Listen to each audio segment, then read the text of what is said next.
5 কানি জমি করছিলাম, 5 কানি তুলে গেছে, 1 কানি কার দিয়ে উপস্থ হবে। তো বাসায় লেগে থাকে, উড়াই লেগে থাকে, গরু কি খাইবো আর আমরা কি খাই? এখন তো 12-14 মণ ধান আছে, এটা খাওয়ার যোগ্য না, হাঁসেও খাবে না।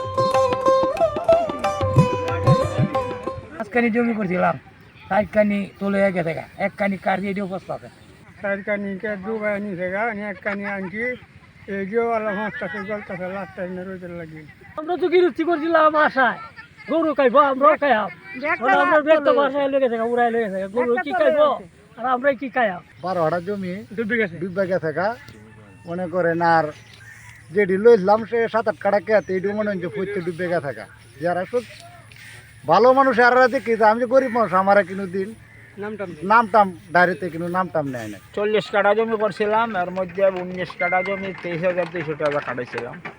এইটা কাটানো ফসলটা আনতে পারি নাই, এখন আমি গরুর জন্য খড় কিনতে শুরু করছি।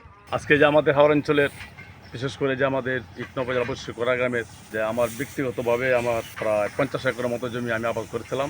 সেই 50 একরের মধ্যে 30-32 একর জমি অকাল বন্যার পানিতে তলে যায়, এবং বাকিগুলো কোনো মতে আমরা কাটতে পারছি আর কি। জমি করতে 45,000 টাকা খরচ, এবং কাটাইতে